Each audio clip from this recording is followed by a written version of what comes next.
And we are live. We are live. Over to my left, we have Daniel Jacob Horine, artist and creator owner of Popfly Pop Shop. Say hello, Daniel. Hello. And to my right, we have the man, the Hall of Famer, three-time World Series champ, four-time Manager of the Year, 2,884 wins. And the reason I switched from Nintendo to Genesis because of Tony La Russa baseball. Tony La Russa, the man. How are you, sir? Well, thank you for that introduction. Looking forward to our conversation. That's a fact too, by the way. I did switch over to Genesis because of your game. If you're new to Pop Fly, because maybe you're a fan of Tony La Russa and you're checking us out, Daniel Jacob typically does one baseball print drop a week. This is a comic book style cover, and it is only available for 1 week, and then it is retired forever. So this week until Sunday, you can buy the Architect Tony La Russa. There is a Hall of Fame inscription option. So go ahead and go to popflypopshop.org and get on there to buy this wonderful print. And also go ahead and submit your question if you would like to ask Tony a question. Daniel, let's get right to the cover. I love that you have these chess pieces because that really describes Tony so well. Mm-hmm. What players are here? And then, Tony, I love to get your reaction to some of your best weapons and your best opponents you had to do battle against. Well, he's got in his hand there. He's got Dave Stewart making a pivotal decision there, and we've got Eckersley and Carpenter and Wayne right over there, and they also have some opponents as well. We got Verlander and Will Clark in there and Hamilton in there. So trying to do a mix of offensive weapons and some of the foes, some of the villains he battled. Tony, any of those guys really stand out to you? Well, you name them all. Actually, there are many more because I was around a long time. I was very fortunate, and I think the most important first point to make is when you talk about architect, you need to have something that you're going to work with. That's one of the truths about managing or coaching. Without players with talent and commitment to being special, you're not going to be anything. So the ones you name, I got a kick out of Will Clark because Will was an opponent at first, and he joined us in 2000 and just a great teammate. Verlander is future Hall of Famer, but I'm serious, and I'll say it again. Having to choose from 30 plus years of managing, you could have filled a lot of faces there that are very, very special, including some that maybe aren't superstars, but were very important teammates. Definitely. Now, I think Chris Carpenter is one of the most underrated postseason pitchers of all time. I mean, 10-4, 3 ERA. He doesn't get mentioned with like those top tier elite guys, but what do you think, Tony? Is he belong there? Well, that's a pet peeve of mine. I think sometimes the attention may go, and this has heard this before. If you're on the East Coast where the timing's right, where if you're on the West Coast like we were in Oakland, there are guys like Dave Stewart who won 24 years in a row. I don't think ever got the attention he deserved. Carp, we're in the Midwest, and we had some good teams, but that 10-4 record, I mean, you hear a lot about other stalwarts of the playoffs. I'd put Carp with anybody. In fact, our great pitching coach Dave Duncan, when he talked about if you had one game to win, it always came down to, was it Stu or is it Carp, and how can you lose? Absolutely. Now, Tony, you may not be aware, this is your second appearance on a Pop Fly cover. Yeah. So, Daniel, can you go way back in time and bring up good old Ricky? Absolutely. So I think Tony is piece number 206. The seventh piece I did was the Man of Steel right here. And if you draw your eye to the bottom left corner, you'll see Mr. Tony La Russa there. Wow. No. And he's talking about Ricky. Is this an actual quote from you? He rises to the occasion, the big moment, better than anybody I've ever seen. Because he just recently passed, and it stunned us, and we were so sad, and are still, grieving over it. But did a couple of interviews, and one of the comments that's got some attention was because he was so great. He was the guy you had to stop if you were playing against him on the offensive side, and all kind of things were tried, including intimidation. They try to scare him, and I said, "You can't scare him, and you can't stop him." Just an amazing talent. I think it isn't just he was great in our generation. He was great in all the great. He would be like Babe Ruth and Hank Aaron, the guy that you put up there compared to the best that's ever played. And the thing that I made it a point because I don't ever think he got enough attention for the kind of teammate. He was never a superstar in that clubhouse or on the plane or on the bus. He was just a really fun member of the family who happened to be one of the greatest players of all time. In my hypothetical world, Tony, like how many bags would he rip today with the new rules, with limited pickoffs? Like, are we talking 150, 175? Gee, why would you go so low? I mean, really, yeah. No, because it's a great point to make. I do think that baseball, in trying to make it more offensively attractive, I have no problem with some of it. I do think that some of the limited throwovers and stuff, but the fact is that the only way to stop Ricky, I think there were two things. If your pitcher had a very quick delivery to the plate, and your catcher can throw well, but interestingly, probably the most difficult defensive maneuver against Ricky if you just held the ball because he would get impatient. He just held it and held it. At some point he would kind of just sag a little bit. But nowadays with the clock, and you have to deliver the pitch, even that's out the window. So he would be unstoppable.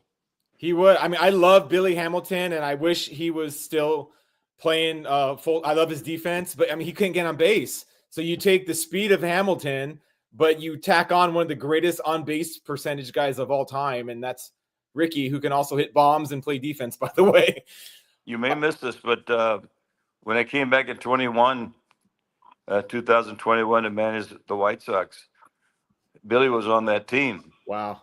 And he was, I'd always gone against him and knew we couldn't stop him and all that on the defensive side. But as a teammate, and we ended up winning the division, he was a part of a lot of key plays where he would steal not just second and third like Ricky did, and all of a sudden some kind of fly ball or ground ball, and he scores. So, and also a great teammate, great character, great sense of humor.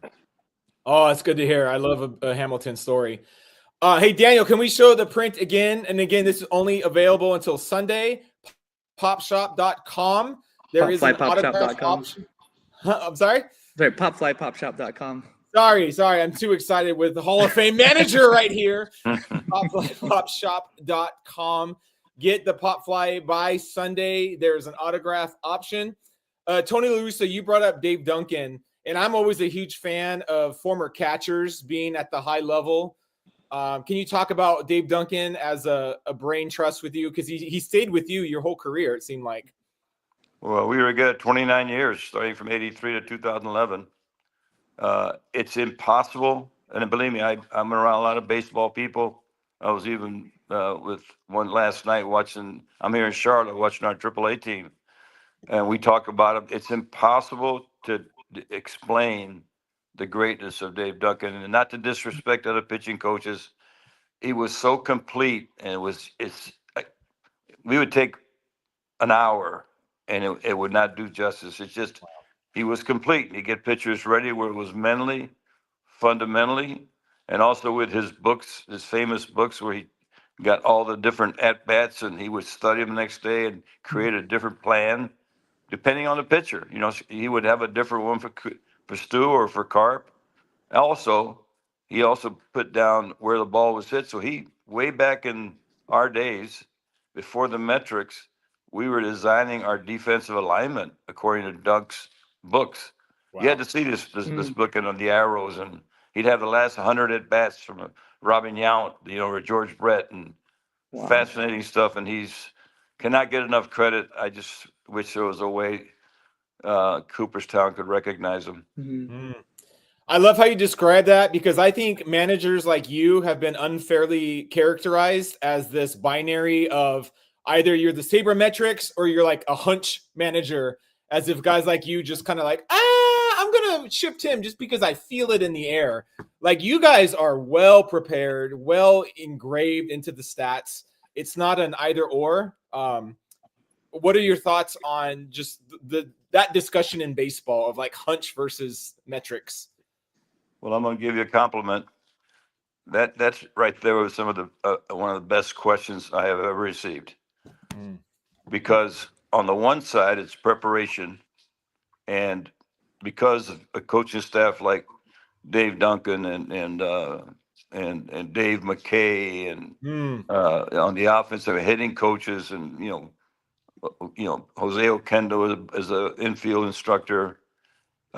Because of them, we had a preparation that even now, when you've got all the bells and whistles and all the information and charts, is not better than what we had. It's as good. The second part, and his reason I like it so much, what that does is just gives you an idea, an expectation of how the game's going to go. But each game is so dynamic that when you talk about the hunch, and this was taught by my mentors. I'll say this very quickly. When I first came in, I was a lousy player with a little bit of experience, and guys like Sparky and Billy and Earl and Gene Mauch, Whitey, those guys are managers. They taught me so much. Chuck Tanner. And what that means is the more games that you manage or you coach, you see what happens on a dynamic basis. So it's really the combination of the preparation and then the experience that you have. It feeds into your head and your heart and your guts. All of it together. Yeah. So the hunch is really one that comes from the pre-prep and then watching it and considering afterwards, and you start, it's ingrained in you. And that's why it's so important to prepare. But the game experience, and like I talk about our young manager Will Venable, now with the White Sox. I think he's doing a job right now that shows his potential. 2 years from now, 5 years from now, he'll be better just because he'll have 5 years of 160 games. Yeah. So is it too far then when the front office says, hey, Skip, I don't care what your pitcher looks like, do not let him go a third time through the lineup no matter what? Is that going too far with the prep? My skin's starting to crawl with that answer because Good. that question, because suppose the guy's delivery's on time, which means he's making pitches. You can throw 140 pitches if everything is coordinated, the balance, the timing. You can throw 140 pitches and be less challenged physically than if you threw 40 and you're completely out of whack. And that's part of the beauty of the game is to, you got to invest in your manager and your pitching coach. Same thing with your hitting coach. You may have a guy that's 0 for 10, but you like the way he looks that day, and he's got a better chance. So it really is a situation where observation on that daily basis, with good preparation, it trumps somebody walking up there and says, hey, don't ever let this situation develop because it doesn't make sense. That's the convergence. That's the way forward. Now, okay, Tony La Russa, I have one more question. You're already in the Hall of Fame. Nothing you say right now will take you out. You're safe. We just beg for the honest answer, okay? Did Ozzie Canseco, was he ever batted for illegally by Jose Canseco? That's not a good question. I should have stopped. You're talking about members of the family. You're talking about Ozzie and Jose, and actually, Ozzie had talent, and I think probably suffered by the fact that Jose was such a monster. I mean, Jose had talent and baseball intelligence was as good as anybody that I've ever been around. So, but they were both solid people, both members of the family, and I still love them both. That's awesome. Okay, but there were whispers of like Canseco would throw on Ozzie's jersey and go bat for him. You're saying that never happened? You're losing a lot of points as you go farther with this. Okay, heard. Can we show let's get the points back. Let's show the beautiful print. That is just an incredible print. This is only available until Sunday. Buy this. There is a Hall of Fame. How do you get the autograph of a Hall of Famer if you don't want to wait in line for 3 hours at some convention? All you need to do is click on your computer, and the architect himself will sign it. Hey, Daniel, are there any fan questions that you can bring up? There are. This one, I'm going to ask it, I think, in a slightly different way. This one comes from Doug Dreer. He's asking, I know obviously that your three rings, those are iconic teams. Are there any other teams that maybe didn't make it to the World Series that really stand out to you as just this was a great team? They didn't go the distance, but this was a memorable season with an unforgettable team. I think that the first point to make is you can have a memorable team and not make the playoffs. Mm-hmm. If say you were the talent is a 500 team and you ended up 10 or 12 over, that's overachieving, and we had some of those. But I think the White Sox win in '83 when for the first time you're in the playoffs. We win the division, but got beat in the playoffs by the Orioles with, great players like Fisk and Luzinski and Kuzma and Kittle and Harold Baines, Hall of Famer. And then there were teams like the '04 Cardinals. We not only won 100 games and beat Houston, and then we had to beat Clemens in Game 7, and then we got swept. So you got to have a great feeling about that. Also with the A's, my biggest regret, and I blame myself, with those teams, we had 3 World Series teams, and we won 1 World Series. For '88, Kirk gets no run. We won 104 games, and then 90 when the Reds won 103. So those teams are memorable. The fact that you didn't, in fact, I probably have more memories, haunted memories of the ones we lost than the ones we won. And I say it was whether it was the A's or the one with the White Sox, and even 21 we got into the playoffs. Certainly with the Cardinals, there were some. I don't know. I would be impossible. It's just like I'll give you a quick answer. If somebody said, "What's the most memorable?" The best answer is it in the conversation? It would be a number of them, and you would not. It would not be fair to try to pick one. So I would probably pick 8, 9, or 10 of them. Nice. Can I ask a question? Yes. Okay, because believe me, I am the least technical person you're ever going to meet. So, your product, does that actually come out like somebody can order one of those and get something in their hand, or is it just a picture on an iPad or a computer? Sure. Yeah, it starts out as this, and after this week is over, then it goes into production.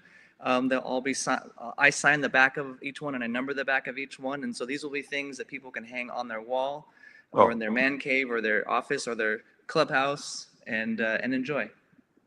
So do you have any more left of the Ricky one from years ago? I'll have to creak open the vault and see what's in there. If you we got to get Tony La Russa, Ricky Henderson one, absolutely. And I wouldn't mind having this one.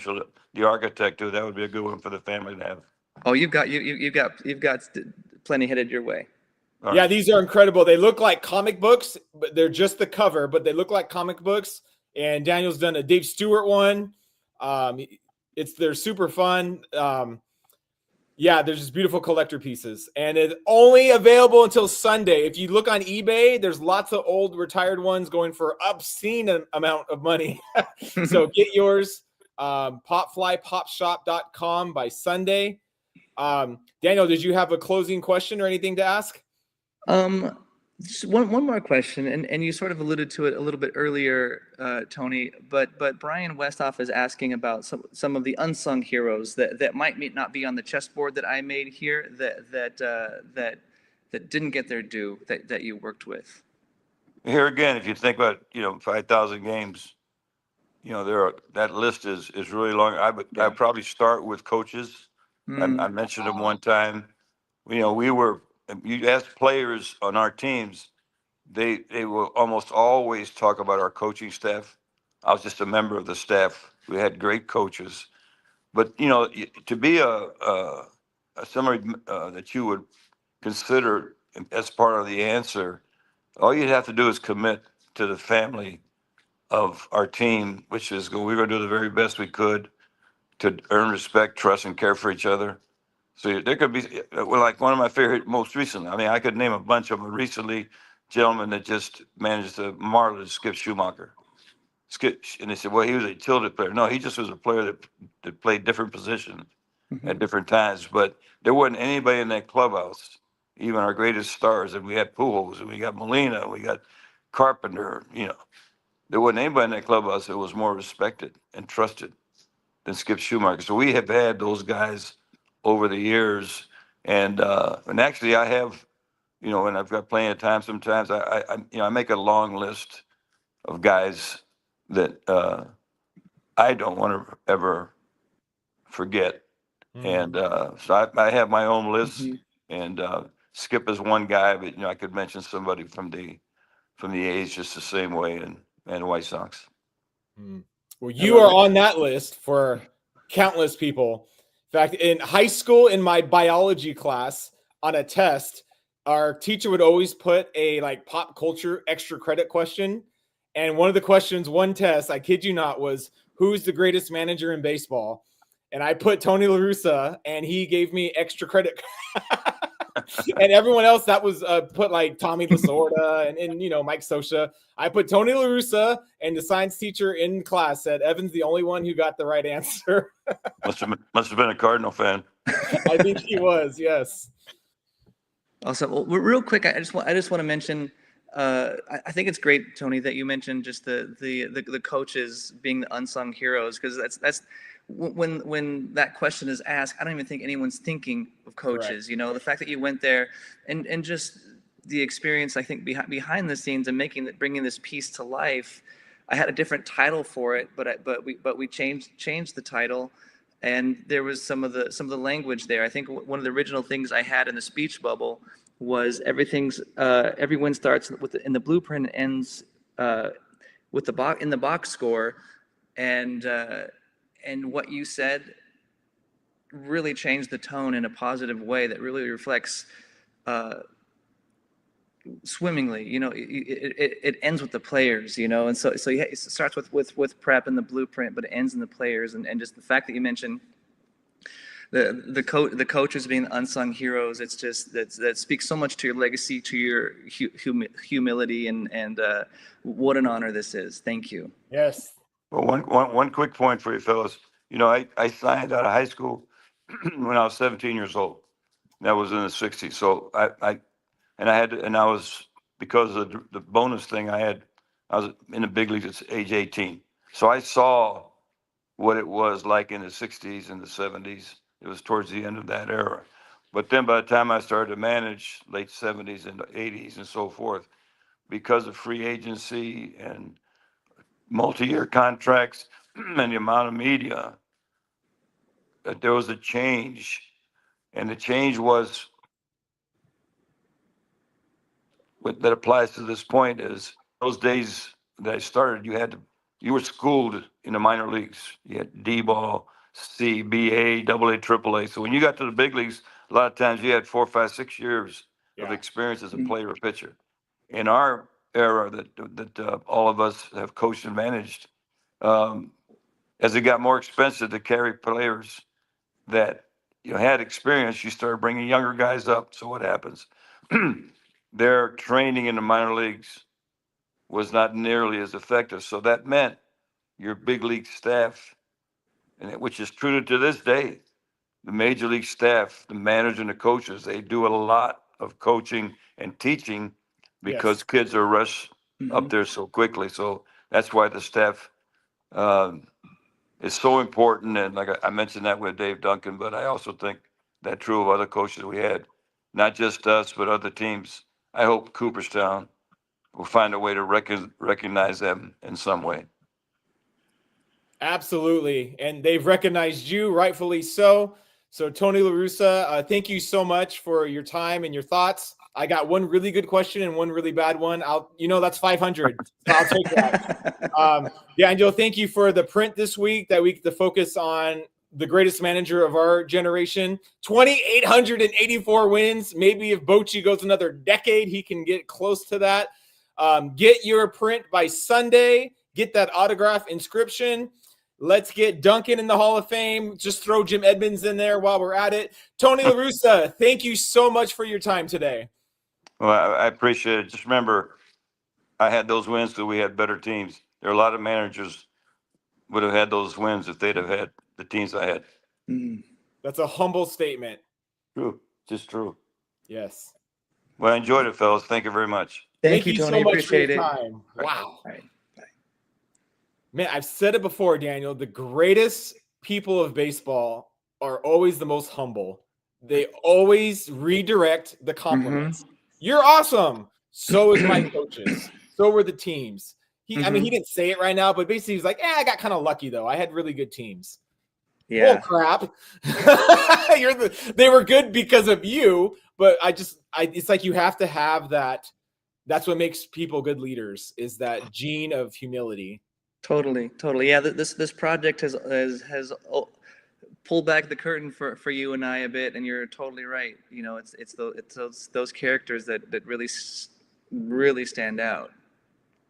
I love that he used the phrase family as a metaphor several times, and we were joking, I hope, but he seemed to push back on me about my Canseco question. Almost like he was defending Ozzie Canseco of like, no, he was a good player. Yeah, absolutely. And like, he's part of the family is what he said. So it's like, man, what a cool guy to play ball for, who really sees the team as a family.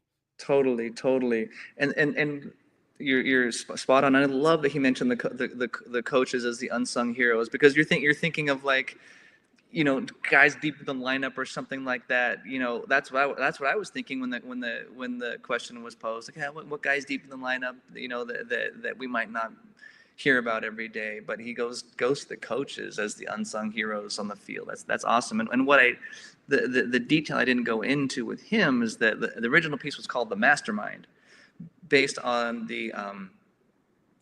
There was a Sports Illustrated cover that came out in the 80s or 90s that was called The Mastermind with him on it, and I was like, oh, that was great, and that kind of gave me the inspiration to go this direction. But he didn't feel comfortable with that sort of lofty descriptor, and so he went with architect. But and then he changed the speech bubbles, and he totally shifted the tone in a positive way, in a way that was uniquely him. And that's what I love about these collaborations, when they will get involved, even if their involvement might be small, it's very significant and change the whole tone of the piece, and it's a different piece because of that. And I really, really appreciate that. And his he said something on that note. Yeah. Oh, I'm sorry, go ahead. What were we saying? No, go. You're good. Oh. I say he said something on that topic that I had not thought of, that is so, I think, brilliant for the way forward for baseball. Is like, Dave Robertson is a free agent right now. He's an incredible relief pitcher. He's probably going to cost $10 million a year, and teams, I think, haven't signed him because, well, let's put up this kid who's making $800,000. And the result of that, though, is what he mentioned. You have guys on major league rosters that are unfinished products. They've been rushed through the system. And so the way forward for teams is to have coaches that are, in a sense, more like what minor league coaches have been able to teach, not assume these players have the fundamentals and the instincts all down. And the conversation I usually hear is, again, more about the sabermetrics and the formulas.